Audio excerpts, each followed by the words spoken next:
investing, I'm very much intrigued by the name of your firm, because money and ethics. And generally what we believe that ethics is somewhat related with money, right? If you want to have good amount of money, at some point in time you need to compromise with ethics. So how did you come up with the name Money Ethics for your firm? So any story behind this? I would not say that I saw the movie 1992, Scam 1992. See, deficit trust has been something which has been in deficit for I don't know so many centuries, or even I don't know even last era also. The trust was always in deficit. So the idea was, because I have worked, what I've seen in the real world is that people are very short-sighted. They have very short-term goals. Whenever they are looking at any relationship, be it with anybody, be it with their friend, be it with their spouse, be it with their clients, they are very short-sighted. They have very short-term goals that I want to get associated for this thing. So, and when somebody is associating with you for a longer period, then entire perspective changes. So the idea was to, because to my mind, sales people are something, sales, when we talk about sales, or what comes to our mind first is somebody pushing hard to us, a product or anything. To my mind, sales is to help the client in buying what he really needs. He might even not be aware about those things. This is what sales is all about. So money ethics is trying to bridge up this gap. Alright. So how wide the gap is? Money and ethics. No? Because we assume that the gap is very wide. So it's a good attempt, I must say, but let's hope the gap bridged soon. So now Puneet, I would like to understand from you that, as we discussed in the opening comment also, that investing, whenever we think and talk of investing, we assume that it is a financial decision. You need to do some calculations. Maybe if you are investing in equity, there are many parameters people look for, like you can say EPS or price to book value, past trends and technical analysis. And then you put your money into any particular fund, or you can say asset class. So, but nobody talks about the behavioral aspect of investing. So we assume that behavior is something different and investment is something different. So how do you relate in behavior also to the investment, and why it is relevant as far as investment is concerned? So I understand this is a less talked about thing. Famous investor Benjamin Graham said that investor's biggest enemy is their own behavior. Mr. Peter Lynch, who has been one of the most famous investor of all time, his fund delivered 29% CAGR for 14 years. But the investor got 7%. 29% by the fund, but 7% the investor got. So people were shocked about this thing. Right? How come people are getting so less return? The answer lies in human behavior. So if you think of pendulum, it swings between extreme greed to extreme fear. It rarely stands there, either to the extreme or to the extreme right or to the extreme left. Absolutely. So you look at 2003 to 7, Indian economy was booming. So, but somewhere like 2006, people just stopped looking at prices. They forgot the word risk. Because what is conventional wisdom? Conventional wisdom is to buy things at a lower price, right? So when do we queue up in malls, showrooms to buy watches, footwear, clothes? When there is an ongoing sale. Yes, absolutely. This is what exactly opposite happens in any investing, be it equities, real estate or gold. Suppose you have 10 gram of gold. The price currently today is say 50,000. If this 50,000 will go down to say 25,000, people will start talking about that this will go to 10,000. And and the same 10 gram of gold, if the price goes up to say 1 lakh, people will start talking about this will go to 2 lakh. See how the perception changes with the prices. If the prices are lower, people will feel that this will continue like this. If the prices are higher, people think that this will keep on going higher, which doesn't happen. Nothing goes to the sky nor to the ground. It stays in between, right? So this is why behavior aspect is more important, because we generally buy, we generally invest when things go up. We don't look at them, or we don't, even if somebody had told you buy real estate in 2019-20, nobody would have even cared about this. That who buys real estate? कहावत है ना हमारे की, उगते सूरज को ही लोग सलाम करते हैं, जब प्राइस ऊपर जा रही होती है उसी को सलाम करते हैं, उसी वक्त गिर जाओ. बट इस उगते सूरज को सलाम करने का बहुत बड़ा प्राइस पे करना पड़ता है. वो प्राइस हम आज तक पे कर रहे हैं 29 और 7 के, कि हम 29 की जगह 7 ही ले. तो Puneet, I would like to understand then what is this appropriate investing behavior. Now everybody knows what is COVID appropriate behavior. So what is investing appropriate behavior? Okay. So there are 3 things which we can do to eliminate these human behavior biases. First, what we can do is start maintaining a journal. Start writing it down. For what purpose, or why am I buying this? What is the logic behind this investment? Suppose if I need to make an investment in a real estate or in equities, be it direct equities or mutual fund. What should I ask that why am I buying this in first place? What is the logic why I am buying this particular stock or mutual fund or real estate? I should know. Because if I write it down that I am buying because my friends are buying, I will not buy this. But generally we buy because we just want that it will go up, and it doesn't go up, so we sell. Generally people don't put any goal at why am I buying, because though it is right that ideally it should be the way, but generally if we see what happens on the ground, then we always buy in anticipation of price going up and then reaping the gains. So if price goes southwards, then again So for this, what we need to do is that we need to assign a goal to every investment that we make. Suppose, so my daughter is 2 years old. So if I would be needing money, say 15 years after, so what I'll do is, I'll write it down that I am making this investment for my daughter's education. Suppose the market falls by say 50% 2 years after. So then I can go back to that goal that I still have 13 long years. The market will go down say 50% in say 2024. But I would be needing this money in 2037. So I still have 13 long years with me. So if that is the perspective, then it would not bother me. वो एक कहावत थी 3 Idiots में ना, all is there, सब कुछ सही है मामू.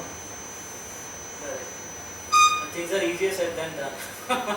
So that is why, but there is a bigger prize. If we manage our behavior well, we can get those returns.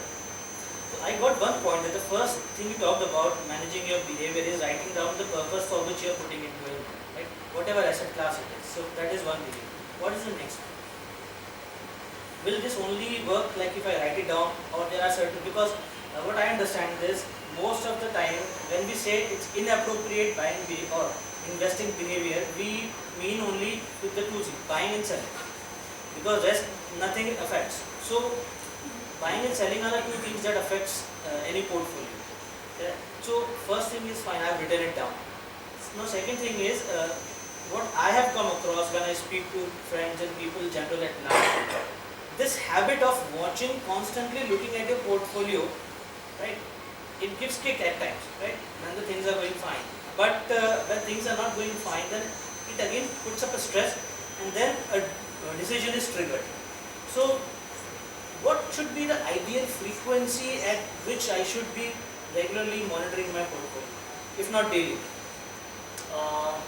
So frequency is something which depends on everybody's his own needs or his own behavior. So suppose if there is somebody who wants a very high return. Everybody, not so many. I would say everybody. So we want this, but we rarely have the stomach to digest the volatility, because it cannot be possible that I want a very, very high return without having any volatility whatsoever. That is not possible. So I should first ask me whether I will be able to digest that volatility or not, because easier said than done. Roller coaster ride is not forever.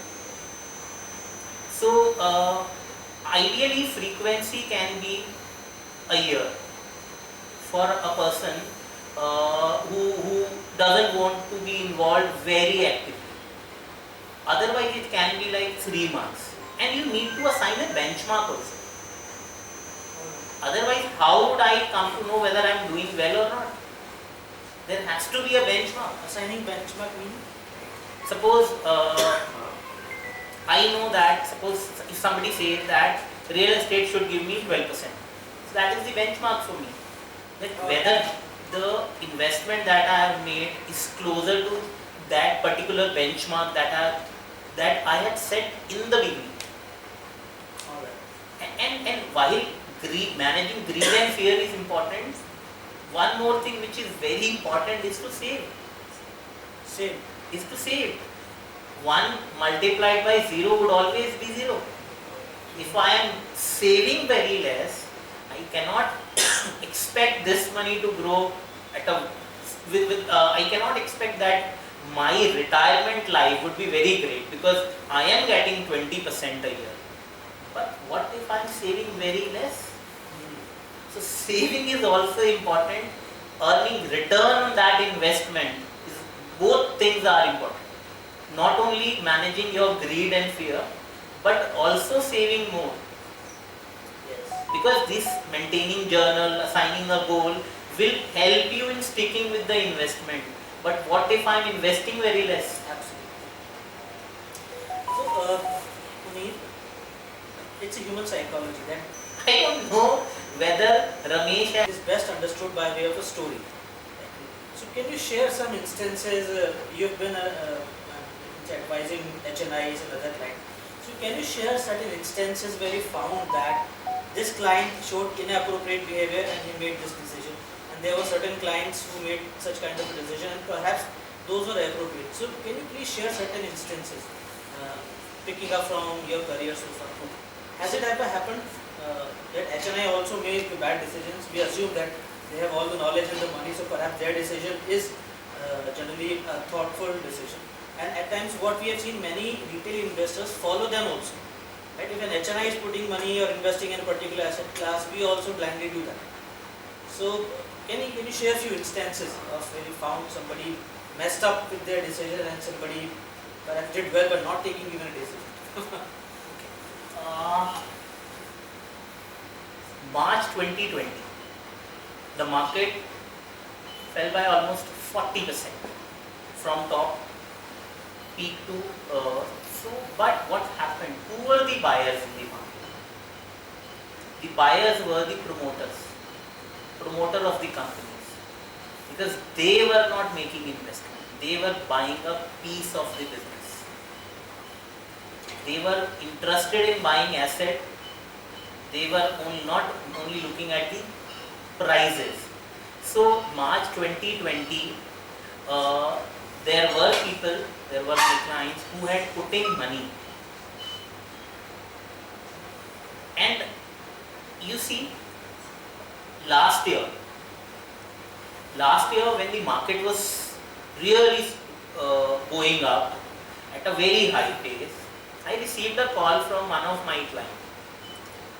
He said that I want to put in money in equities for a month's time. I would be needing this money in a month's time. Even I don't know, Abhimanyu didn't know how to exit, right? How to come out. Even Arjun couldn't have done this in 2 minutes. But this my client wanted to put in money, make some quick buck, come out in 1 month. So your client sees you as a Dronacharya. That's what I'm saying. Even Arjun will not be able to do so. So it's like managing your own behavior. It is not possible. We would have to accept our limitation. So this happens every cycle. So March 2008, 2008 fall. Who were buying? The promoters. So whenever you see sharp bear market, or when promoters are the investors who are really buying. They are getting the control of the business. Correct. Either the price is good or the news. We want both of them to be good. We want everything to be normal and the prices to be rock bottom. Doesn't happen in this world. So that was an appropriate behavior by the promoters. And I think you're not the promoter but by the investor. Yes, promoter was the investor in those times. Largely. See, March 2020 buyers were promoter of the listed companies. Right? They were buying their shares because they knew the value of their company. So they have full control on greed and fear because they know what they are buying. So generally what happens is we fall for narratives. Interest rate was low some time back. People were of an opinion that interest rate will never rise. And things are reversing. I don't know whether this would reverse or not. I don't know about interest rate, but inflation is rising. Correct. But people generally extrapolate short-term trends. They have a recency bias that they see the recent event, see them that this is happening, this would keep on happening in the future. So they are extrapolating. They are extrapolating whatever they are seeing currently. If I am in a bad mood, I think that these things will go worse. If I am in a good mood, I would feel that things would go to the sky. So next question to you, Puneet, here is that we have been talking about investing and behavior in context of equity only. So is behavior relevant only for equities, or if you are also investing into instrument like debt or bonds, so your behavior is important there also, because generally those are passive investments. So even if that's what I understand, so behavior is not of much concern there. So what is your opinion? Behavior is important in every asset class that you can think of. Any asset class that you can think of. If crypto prices go up, people will queue up again. Then I need to buy. I need to buy. You uttered the word crypto. I would say you uttered the word crypto, and all of a sudden excitement level.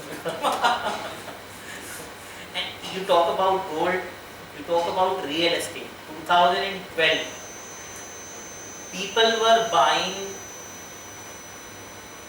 real estate on leverage, and leverage was also very high. Because they thought real estate prices can never go down. Why these sort of things happens is because we don't read cycles. We only look at last 5-year data, 10-year data. But we don't look at past data, how this has panned out in the past. 1989, Japanese market was roaring. It was like people thought that Japan will surpass even US. But we know the reality where it is now. It hasn't come to those highs that we saw in 1989. It's been almost 32 long years that we haven't seen those highs that we made in 1989. So think of a person who is, say, 70 who saw the highs in there is 30 when he was 38. 32 long years he is still sitting with that asset with no appreciation. This is why we need to manage our behavior. We cannot fall for narratives. It's people's job or business to make us fall for the narrative. Somebody who wants to sell me a long dated product would, wherein the returns are very low, he would say that returns in the future will be zero. I cannot fall for the narrative. I should go back in the history, whether this has happened in the history or not. So by saying that don't fall for narrative, you mean to say don't read and don't watch TV. I would not say that. I would not say that. What I will say is, narratives are set by these two media generally. Don't get swayed by the news flows. So what generally happens is, everything is in life is cyclical. It moves in cycles, right? Always look for conflicting ideas. Suppose I want to make an investment in a company, and I should also see what can go wrong. I should ask people who are negative on that particular investment. Because else what would happen is that my friend Ramesh has told me that this company is going to the sky, I should buy the stock, I shouldn't make those investments. I don't know whether Ramesh has any biased view on the company, whether Ramesh has any insight or Ramesh has some insight that people doesn't know about the company, whether Ramesh has done his due diligence. I don't know. So I should look for conflicting ideas. Read wide set of data. Wide set of data. But you know what happened later on, Ramesh kam tune dala nahi na and then I'm okay. This is also happens. That is why people follow advices. That's how. That is why you need to manage your greed and fear. Yes. I'm okay. You made from 100 to 500. I am not okay with that investment. I'm not going to make that investment. So you are a CFA qualified. So when we go through the syllabus or the content of these, you can say, coveted courses that talk about investment. So do they talk only about the mathematics and the logics, or they also speak about behavioral aspect of investing in their course? Do they feel it is an important factor, and is it a part of the curriculum? Yes, it is part of the curriculum. It covers the biases also, that how human behavior affects our investment return. And so it's not about the curriculum only. It's an ongoing process. Learning is like we need food every day. We need motivation every day. We need to read every day. We need money every day. Correct. So we need these things every day. It's a learning process. Once I've read about something, it cannot be the case that I just stop there. Yes, I have read that in say 2012. I need to keep on reading things so that my understanding about that improves. Correct. Else it might well be possible that you would be committing the same mistake that you had read in say 10 years back. So reading is the key. Reading is the key. Reading the right thing is the key, I would say. So where can we get the right thing? That's the question. That's what the experience tells you. Any book you would like to recommend, or any journal or any web, any portal that you think it is more credible as compared to the mass media, where information is just like talked about. Okay. So first of all, I would start with a quote. There are old investors and there are bold investors. There are no old gold investors. Rajasthan में लोग बोलते हैं कि ये लोग सब जानता है, पुराने लोग हैं ना, जो कोई तेजी नहीं है, कोई मंदी नहीं है, कितना भी बोलो कोई बात नहीं, रिटर्न बनेगा बहुत ज़्यादा, कोई बात नहीं, अपने ठीक है. सो और जो गोल्ड इन्वेस्टर्स है ना, वो थोड़ा सा पैसा बना लेते हैं, they think that this will go to sky. ठीक है. एंड उसके बाद ना वो प्राइस कभी जिंदगी में वापस नहीं आता. फिर उसके बाद वो एक लेसन मिल लेते हैं कॉपी में, ये नहीं करना, फिर वो कॉपी कहीं फेंक देते हैं. फिर अगली बार फिर याद आता है। बोल्ड की आप बात करो तो आपका मीनिंग क्रिप्टो वालों से तो नहीं, क्योंकि बोल्डनेस अभी वही जा I don't know about that. I would not comment on crypto only, but this has been our mentality. This has been our behavior. So you can read people like, if you talk about Indian context, I think the best who has written about, rather I would say what I have read about this, late Mr. Parag Parikh. He has written a brilliant piece on this. Parag Parikh. You can read. Then Flame University's Professor Mr. Sanjay Bakshi. Yes. Then you can read from Fortuna Capital Mr. Sanjay Bhattacharya. So there are so many people in Indian context who have written. You can find their videos on YouTube, you can follow them on Twitter.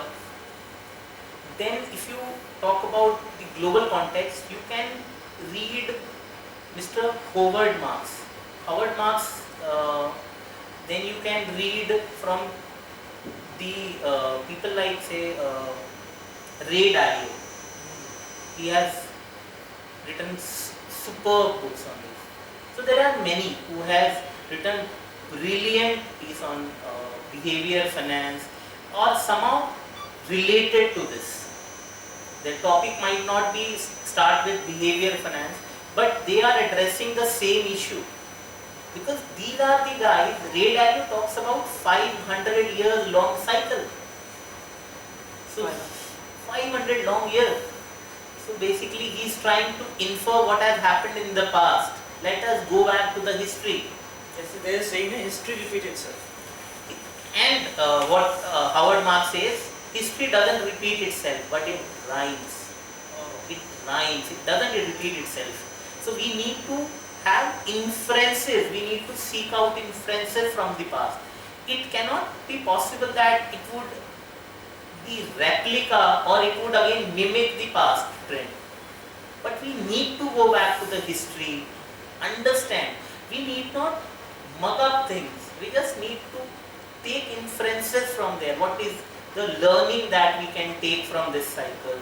What is the learning? Why? So you can read from Ray Dalio. He is brilliant. Thank you so much, Puneet, for talking such valuable things about the behavioral aspect of investing and suggesting the books that we can read. I think many of us are a good reader in our community, so thank you so much for suggesting these books. So now I would like